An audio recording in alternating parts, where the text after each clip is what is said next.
Am I the a-hole for asking my sister to get lost and telling her that her pregnancy is not my problem? My 32 male have a sister Andrea, 27 female. The issue is that they have always showed her more preference. And although I was not badly treated, they hardly paid any attention to me. Because she's the golden child, I suppose. She herself treated me with disdain. Before our parents died, they left everything for her instead of splitting it with me in the will. I knew that she herself had been behind this. My parents literally told me, Andrea talked to us about how she's more deserving, and we can see how that makes sense. Do you have any objection to us giving everything to her? After all, you're older and should be more understanding, etc. I was disappointed, but just told them that I don't care and did not argue. That was a while ago. She got into some issue and had to mortgage the house, and squandered the wealth over a period of time. As she requires help now, she turned to me and asked me to help her. She's also pregnant right now. I refused and told her that I don't want anything to do with it, and that is not my problem. But she pleaded and cried so much that I felt bad. But I told her that she's got to reap what she's sown, and that is just karma getting back to her. In the end, she told me, I know how to tarnish your reputation by using this very pregnancy. In the end, I asked her to get lost and kicked her out of my house. She had shown up there to ask for help. I wonder whether I did anything, well, wrong, as she is my sister after all. Am I the a-hole? Now for the top comments. Not the a-hole. You do you. She's just going to have to figure life out herself. Thanks. It's just some people said that she's my family after all, and I got wondering. Family is an F word if it's used to abuse others. You shouldn't feel obligated to continue bailing her out. Not the a-hole. Your sister screwed you over and now wants your help? She's so used to being the golden child and getting her way that she actually thought you would favor her too. Unbelievable. My sister is also the golden child and has lied over the decades to my parents, resulting in their rejection of me. In my opinion, this is a form of murder. Like her sister, she stole my parents from my life. There is nothing okay about this. I totally get your frustration, and I'm very sorry you lost your family this way. But this is not inherently your sister's fault. It's your parents for raising the two of you this way. In the end, it's them who created this situation, by creating the monster that she is and letting her do the things she did. Not the a-hole. It sounds like she's used to having someone to bail her out, and now that your parents are gone, she expects you to take their place, especially since she has made a series of bad decisions. I suspect that even if you said just this once, if you did help her out, you would be opening the door to her constantly asking you for more and more. Exactly this. My older sister is the same way. Dad bailed her out of everything. Now that he's gone, she expects everyone else to fix her problems. She actually blamed me for not being able to keep her cat for her when I donated a kidney to another sister.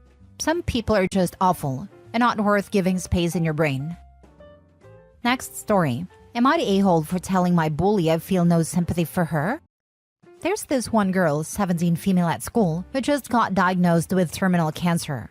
She would bully me, 17 male, since I was 13. Usually just call me names and make snide remarks. But one time, she made fun of my dead mother, which is the one that stuck in my head for so long. It was constant and relentless bullying, and made me feel low and inferior. She stopped at 16. My guess was because her father died in a car accident and realized how she made me feel, though she never apologized. So she got terminal cancer and made some big posts on her social media and got lots of attention. When she saw me in school, she was tearful and apologized for how she treated me. Honestly, I feel nothing. I said, I don't accept your apology, nor do I offer you my sympathies, and walked away. I could hear her cry even more. A friend agreed with what I did, but all her friends gave me grief. I tried to ignore them when I see them, but they just come at me like rabid animals and say stuff that I should say sorry and that I'm an a-hole. When her mother confronted me on what I said, telling me that I should have at least offered sympathy because she's dying, I only said, just means I no longer need to deal with her, then blocked them all on social media. I don't know. Maybe I was too harsh, but if I'm being honest, I don't feel sympathy for her. I worked through my resentment with a therapist, and honestly, I feel nothing for her. No hatred, but no sympathy either. When she dies, it will just be another day for me. Maybe this makes me an a-hole, but I can't help how I feel, and I spoke what I've felt, just as she did. Am I the a-hole?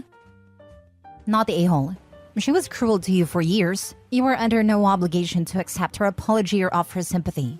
We are in the fool around and find out era, and people need to realize there will always be consequences for their actions. Also, all these people giving YTA votes for what you said to her mother, which isn't even what you're asking judgment for, are wrong. This woman is also bullying you. Obviously, your daughter learned this behavior from somewhere, and I'm gonna say it was probably from mom. Yeah, their worlds have changed drastically over the last year, but that doesn't mean you automatically have to give them any sympathy or forgiveness. And as one commenter said, maybe she should have parented her child better. If either of them or her friends continue to harass you, especially in school campus, report every single one of them to the admin. When I was in high school, a family member who I despised because she was a truly evil person passed away slowly and painfully from cancer.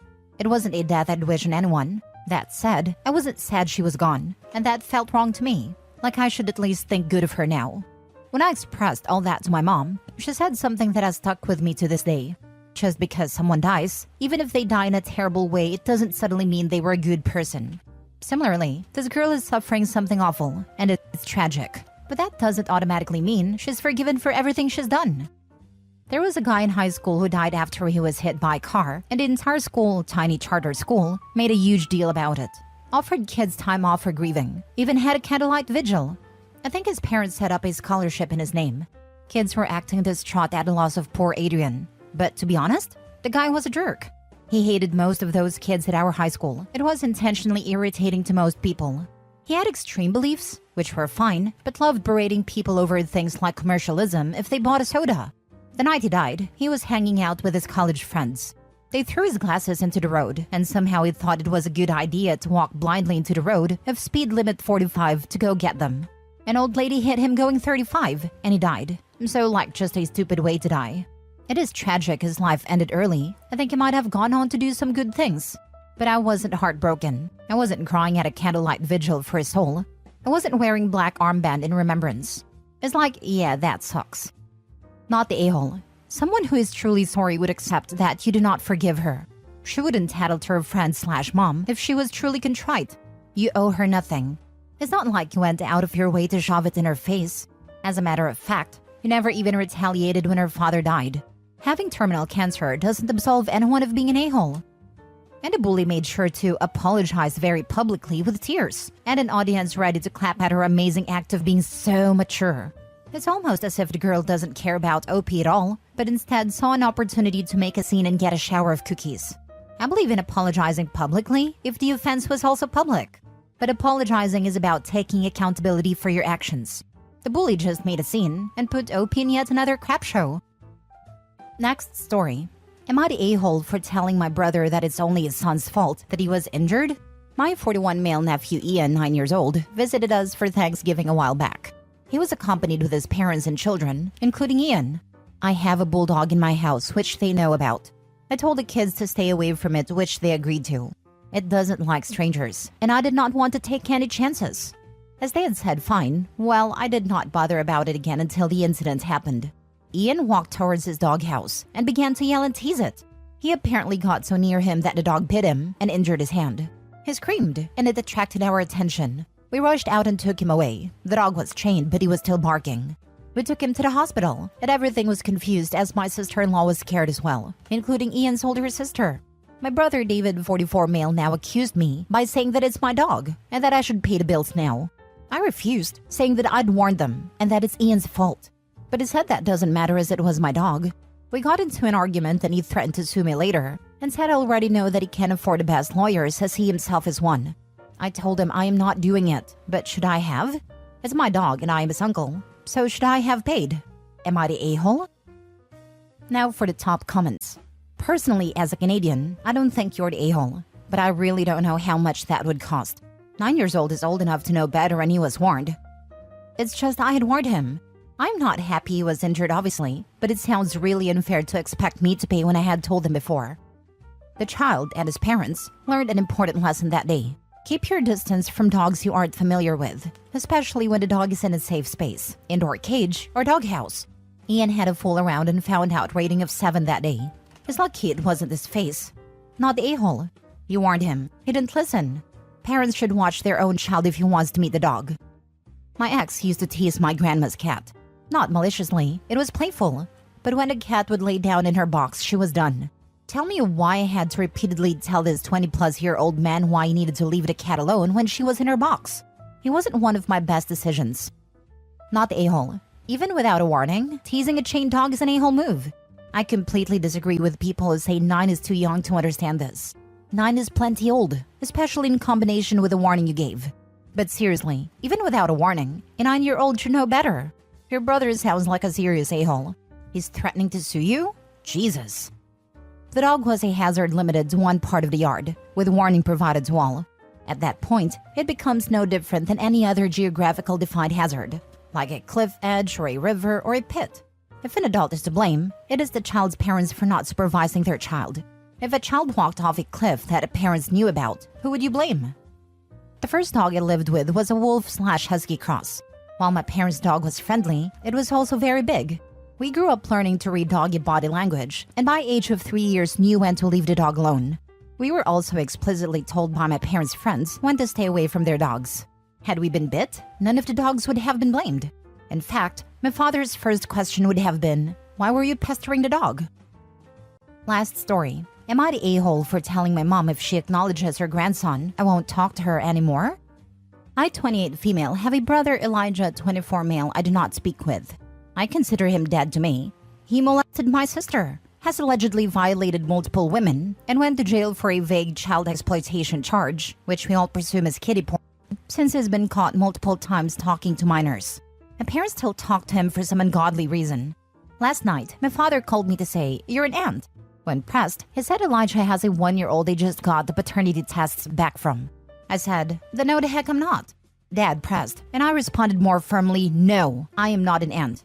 My parents know my sister Ruth, 21 female, and I do not have a relationship with this man, and actively hate him. My other sister has a very distant follow on Instagram kind of relationship with him. My mom got into a fight with Ruth, who called me in hysterics, because she and my other sister weren't excited about this baby. Elijah has admittedly beaten me to everything. He got a car first, that my parents paid for. He got married and divorced first, among other things. He has gleefully made a point to beat me to life milestones. I'm engaged and planning on having children a year or so from now, and I've always wanted to have the first grandchild. That is where I think I might be the a-hole. Perhaps my judgment is clouded with bitterness. I told my mother if she acknowledges this baby as her grandchild, I will no longer have a relationship with her, and my children will not have a relationship with her. To me, I can pretend she doesn't still have a relationship with Elijah if it's behind closed doors and she keeps her mouth shut about it. But if she allows this child to come and go in her life, she is openly recognizing her relationship with Elijah, and I can't forgive that. I am too protective of Ruth, and I feel like she's choosing this evil man over her other 4 children, one of which is still a minor. My fiancé and I have made it very clear in the past that Elijah will come nowhere near our family. And if she acknowledges his son, she is letting him into her life openly, and we cannot tolerate that. It is both a protection of our future children and a respect for Ruth. I am tired of thinking about my mother's feelings first, and always letting her get her way. I am putting my foot down on this. Am I the a-hole? Edit. It's not even about the baby. It is about allowing Elijah another foothold back into this family. My family has a tendency to forget all past crimes once a cute baby is around. Elijah will be allowed to slip back into our lives, endangering my minor sibling and all children my siblings and I have. Yes, I'm horrible for harboring resentment against an innocent baby. But it's not even about the baby. I cannot and will not allow my sibling to be hurt, or have Ruth be subject to my parents' indifference to her pain. She has already made a choice to not come home for Christmas over this.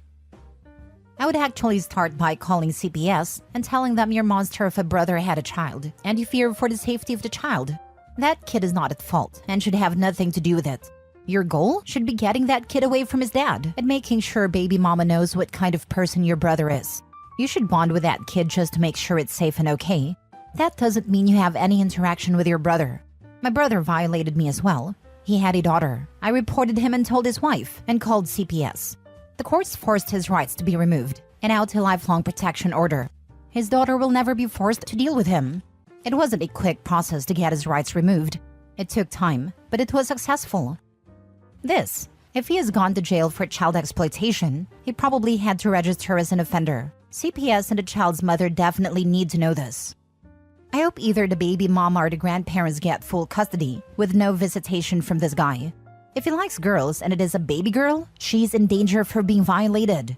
If he likes girls and it is a baby boy, he will be raised to be just like his father. And take a giant leap back from this dumpster fire. I wouldn't bother with the ultimatum. Your parents are enabling someone who has done some truly horrific things. That makes them just as bad in my book. They clearly see no problem, so it's a lose-lose situation. I fear for that child, but it isn't a scenario that OP needs to be involved in. Plus, OP, do you really want to be around people like this? Would you want your future kids around this? I have spent many years, including before I found out about Elijah, wanting to cut contact with my parents. They have treated all of us like trash over the years. I said I would be out when my youngest sister graduated high school, and then they adopted my youngest brother when I was 19. Now I'm torn between going no contact and losing the brother I adore and maintaining this relationship from a distance for another 9 years.